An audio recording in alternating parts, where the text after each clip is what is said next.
សម្រាប់បងប្អូនដែលប្រើទូរស័ព្ទ Android ដែលចង់បង្កើត Gmail account យើងអាចបង្កើតតាមខ្ញុំបានណាបងប្អូនដំបូងយើងចូលទៅកាន់ Play Store សិនមករួចហើយយើងចុចពាក្យចូលចាំវាបន្តិចណាវាលោតមកដល់នេះយើងចូលកន្លែងបង្កើតគណនីបងប្អូនដែលមានគណនី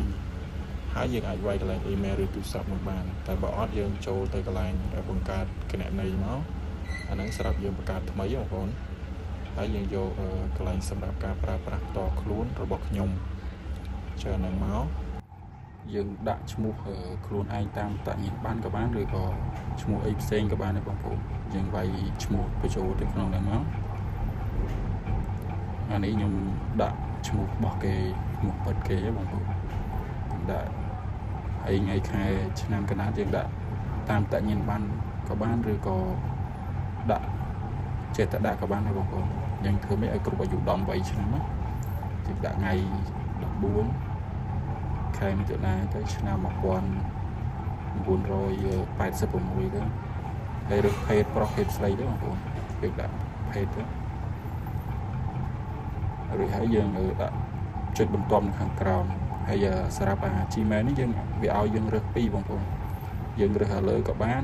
កណ្ដាលក៏បានឬក៏ចង់យកហ្នឹងទេយើងបង្កើតខ្លួនឯងក៏បានយើងយកក្រោមទៅបងប្អូនអាហ្នឹងយើងបង្កើតទៅខ្លួនឯងណា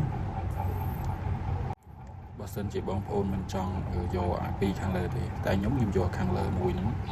ព្រោះហើយយើងចុចទៅបន្ទាប់ទៅហើយ password យើងដាក់អក្សរធំពីមុខមួយហើយនឹងអក្សរទូចអីទៅហើយយើងដាក់លេខអីខ្លះទៅបងប្អូនហើយយើងសញ្ញា add Gmail សញ្ញាអីខ្លះទៅរួចហើយយើងចុចតិចបន្ទាប់ទៀតទៅ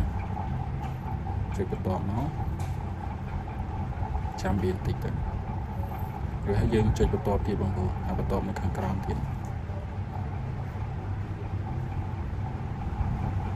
អស់ទៅក្រោមយើងឃើញ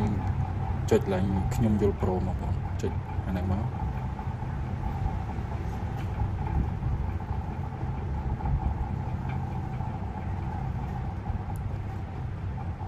វារៀងយឺតតិចបងប្អូនហើយចុចយល់ព្រមទៀតមកបងប្អូន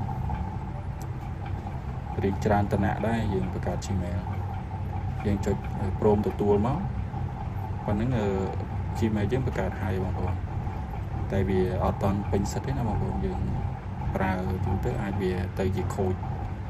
ទៀតបាទអញ្ចឹងយើងចូលទៅក្នុង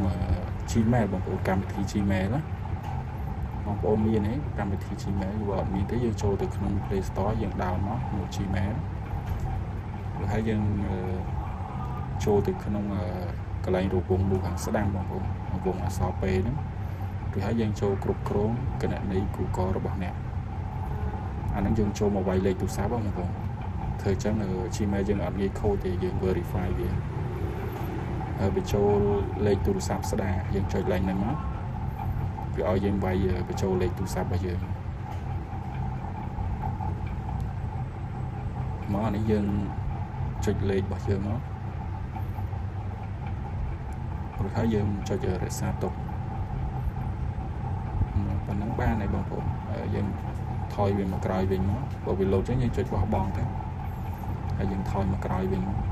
ហើយកន្លែងនេះយើងចុចច្រានចោលទៅតែប៉ុណ្ណឹងហើយបងប្អូនយើងអាចចូលទៅក្នុង Play Store វិញ down កម្មវិធីបានហើយបងប្អូនចាំឲ្យខ្ញុំចូលទៅសាក down ឲ្យបងប្អូនមើល